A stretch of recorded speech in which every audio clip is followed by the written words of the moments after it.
Good day, one and all. Welcome back to the Pillars of Eternity Let's Play, where we have now been joined by Aloth. So our party is back to 2 members again.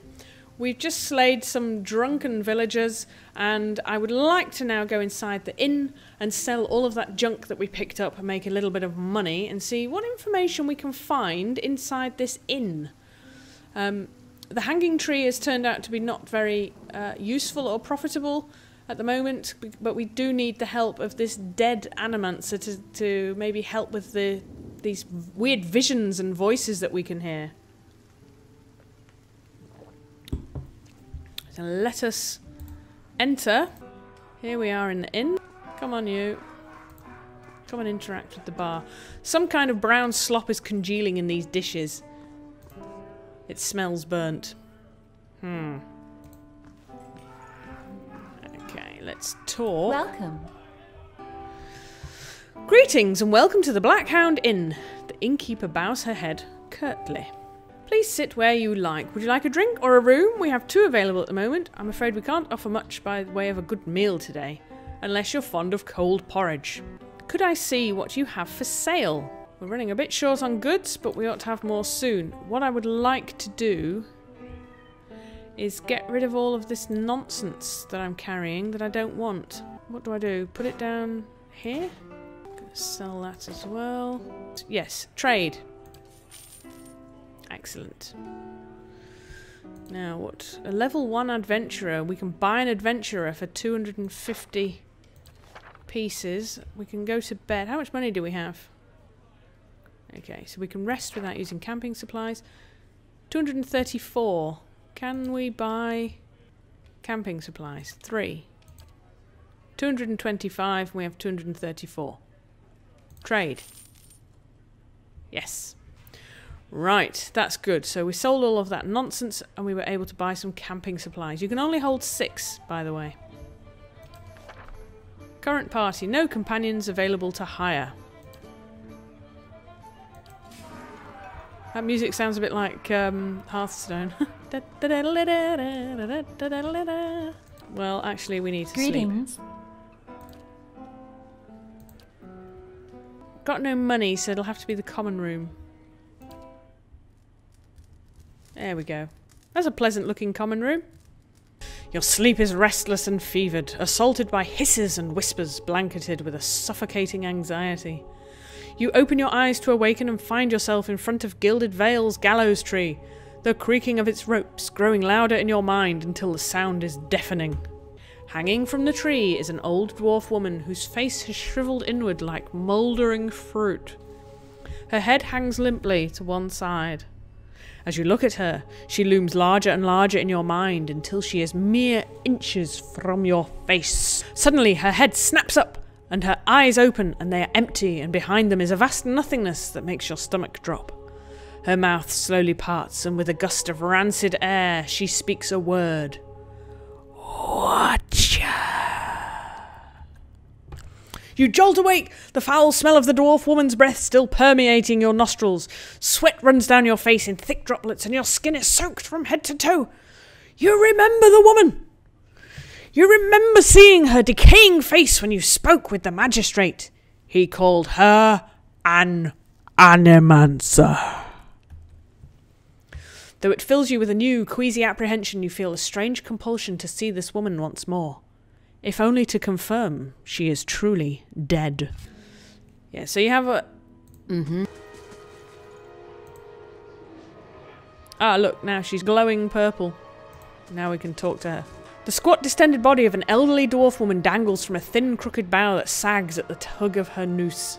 The bloated purple flesh of her neck, worn away in patches like moth-eaten linen, bulges over the rope that suspends her, and her lifeless head lolls forward rigidly from one side to the other when the breeze shifts. That's gross. You perceive a faint glow around her that casts no light on its surroundings, but there is a tepid warmth to it, and you feel somehow that you could reach out and touch it. Not with your hands, but with some aspect of yourself that has no worldly dimension. Reach out for the woman. You take a deep breath. Clearing your mind, focusing on your objective. As you exhale, you feel yourself spreading out toward the hanging woman, perceiving all that lies between you and her with new, unfamiliar awareness. Once you have expanded enough to reach her, there is a sudden jolt to your mind, a ringing, electric surge of images and words and sounds. Involuntarily, you shut your eyes and feel yourself being pulled down to some deeper consciousness in a space occupied only by you and the hanging woman. And when you open them again, she is staring at you with eyes clouded in a milky fog, her body still swaying in a wind you no longer feel, from a tree that stands planted in a misty void. The woman gives a slow nod of her head, the rope creaking as she does so. And she smiles at you. Have you come here for me, dear? Or have you gotten lost? Ah, it is both, I think. Yes? Am I imagining this? No, I think not. A pity that. It would be simpler. A mercy even. To not have to wander anymore, no? Alas, we are here, you and I. Wherever here may be. How are you able to speak to me? Is that what we're doing? Perhaps it just seems that way. Perhaps it is the easiest way for your mind to make sense of it. I think it is a very good choice. I need to understand something that happened to me.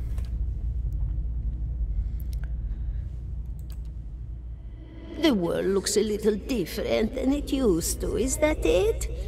Feels like you're noticing things for the first time that have always been there.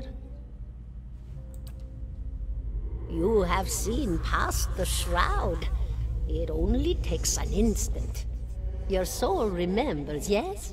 Remembers how it sees when it leaves the body, like being reminded of a dream you had forgotten.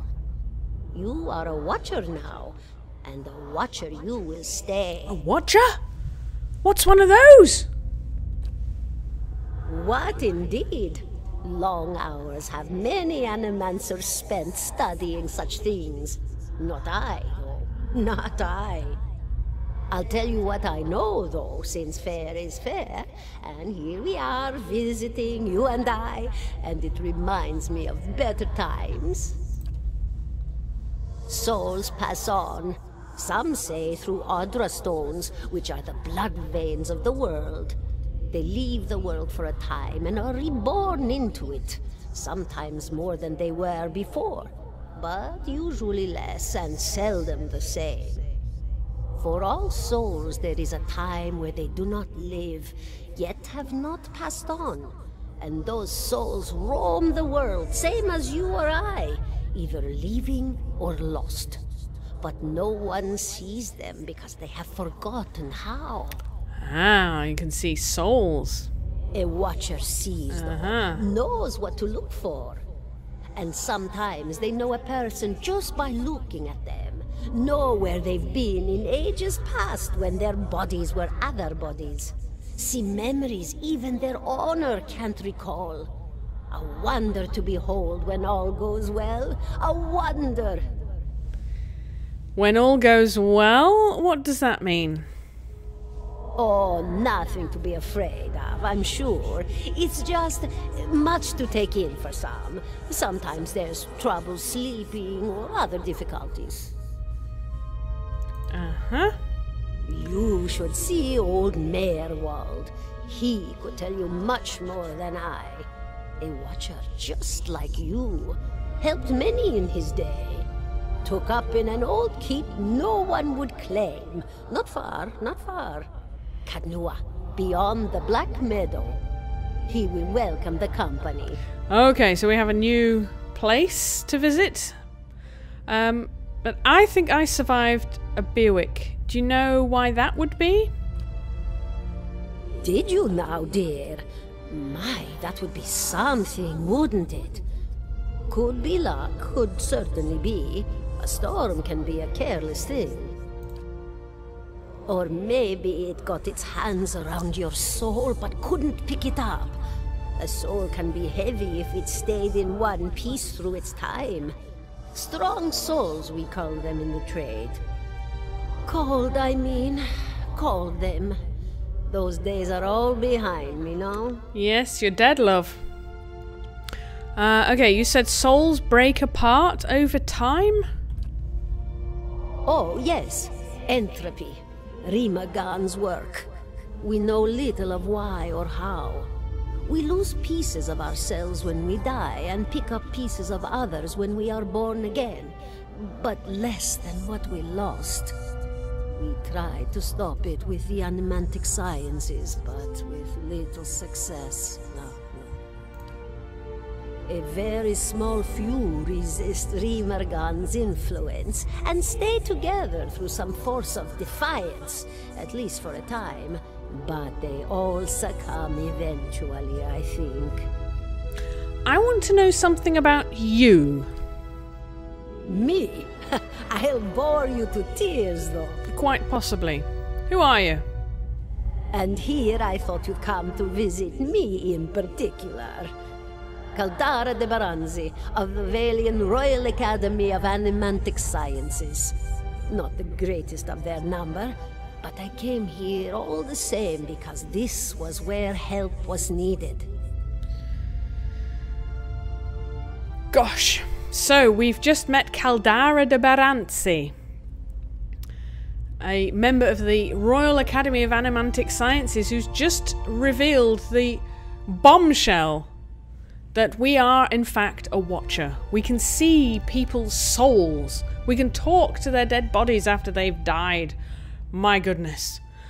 That's a bit of a revelation. So, I am going to end this penultimate episode here, bid you a fond farewell, and a tally-ho!